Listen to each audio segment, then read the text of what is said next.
Assalamualaikum warahmatullahi wabarakatuh. Alhamdulillahirabbil alamin. Wassalatu wassalamu ala asyrafil anbiya'i wal mursalin Sayyidina Muhammadin wa ala alihi wa sahbihi ajmain. Pertama-tama saya panjatkan puja dan puji syukur atas kehadirat Allah Subhanahu wa taala yang telah memberikan saya nikmat iman, ihsan serta Islam serta nikmat sehat walafiat sehingga saya bisa mengikuti lomba pada tahun ini. Salawat serta salam tidak lupa saya junjungkan kepada baginda besar Muhammad SAW yang telah membawa kita ila zulmati lan nur. Perkenalkan, nama saya Humaira dari SMK Negeri 71 Jakarta.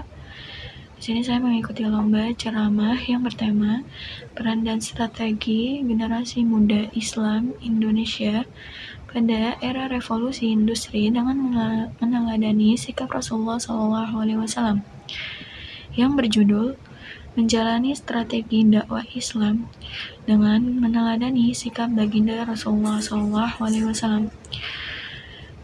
Jika kita bicara tentang dakwah Rasulullah, maka lebih enaknya kita mengetahui apa itu dakwah.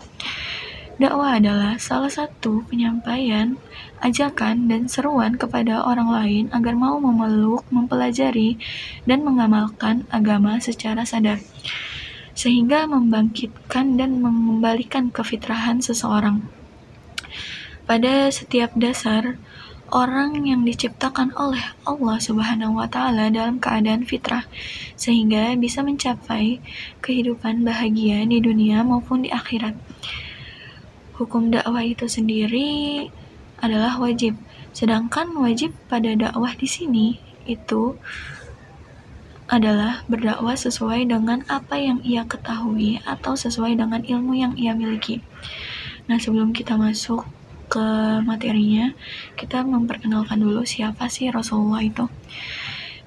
Rasulullah SAW itu adalah Nabi Muhammad SAW yang merupakan Nabi terakhir yang Allah utus untuk menuntun umat di dunia, dan di mana Allah menjadikan Nabi Muhammad SAW sebagai Nabi penutup dan tidak ada lagi Nabi setelahnya yang menjadi utusan Allah.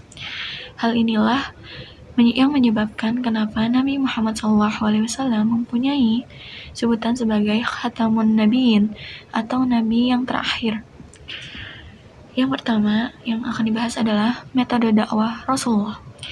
Bagaimana sih metode dakwah Rasulullah sendiri, dan bagaimana mendakwahkan Islam itu sendiri, dan juga masyarakat seperti apa yang beliau dakwahi pada saat itu. Pada zaman Rasulullah SAW, beliau dakwah dengan sistem sembunyi-sembunyi, karena pada saat itu Rasulullah SAW mendakwahi masyarakat yang masih dibelenggu oleh kebodohan, karena pada saat itu Islam adalah agama yang tidak diterima dan tidak diperbolehkan atau dilegalkan untuk penyebarannya. Dakwah pada zaman Rasulullah SAW adalah dengan menggunakan berbagai macam metode, di antaranya yang pertama melalui tanah, dan yang kedua melalui politik pemerintah, yang ketiga surat menyurat, dan yang keempat peperangan.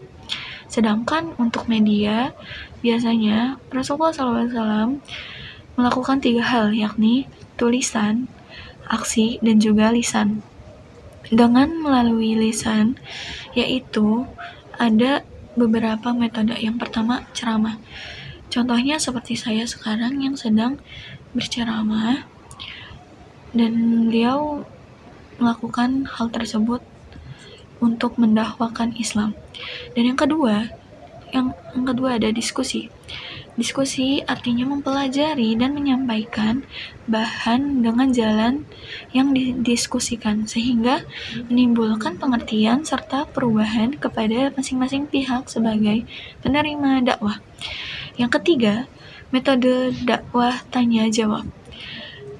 Metode itu bisa dilakukan dengan tanya jawab sesuai pengetahuan yang kita punya, sejauh mana ingatan atau pikiran seseorang untuk memahami atau menguasai suatu metode dakwah.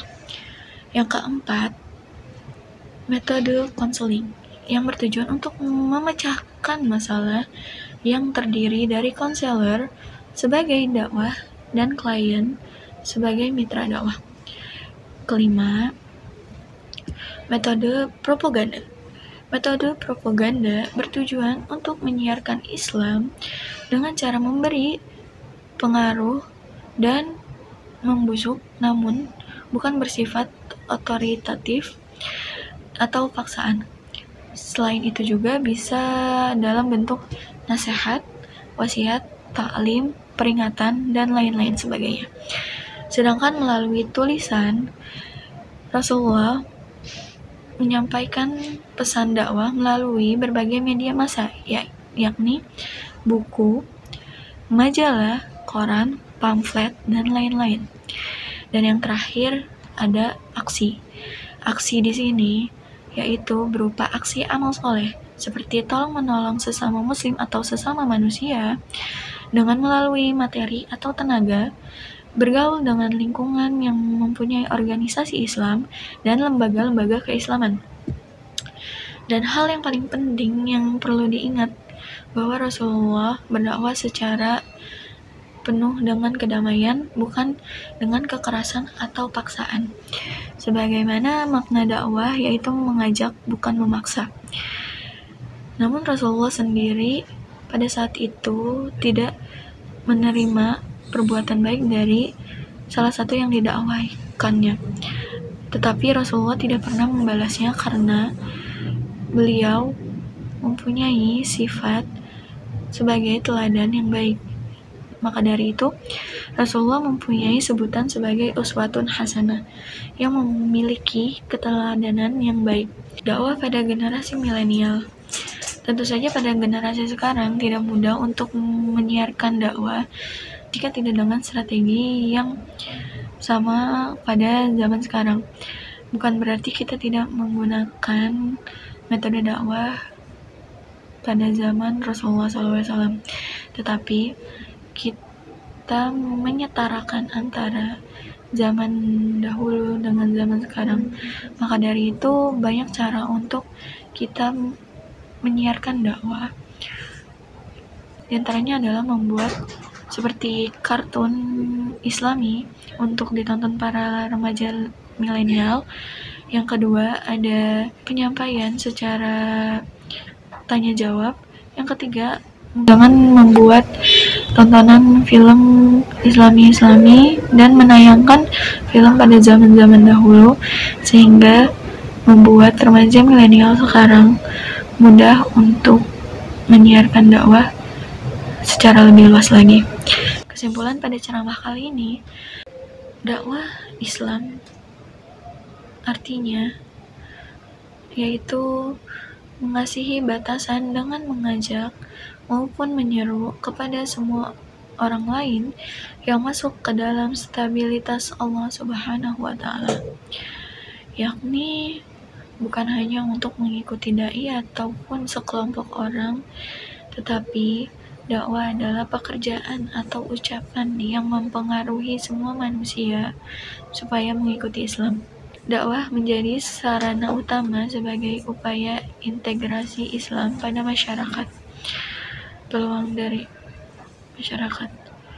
Terlebih lagi pentingnya strategi dakwah merupakan sebuah hal yang layak mendapatkan perhatian khusus untuk segera mencapai ketujuan. Teruslah berdakwah di zaman sekarang meskipun di zaman yang penuh teknologi, sebagaimana Allah berfirman di surah Az-Zariyat ayat 55 yang berbunyi, A'udzubillahi minasyaitonirrajim, Bismillahirrahmanirrahim. Al-mu'minina tanfa'u zikra fa inna wadzakir, yang artinya, dan tetaplah memberi peringatan karena sesungguhnya peringatan itu bermanfaat bagi orang-orang mukmin. Quran Surah Az-Zariyat ayat 55. Kurang lebihnya saya mohon maaf. Wassalamualaikum warahmatullahi wabarakatuh.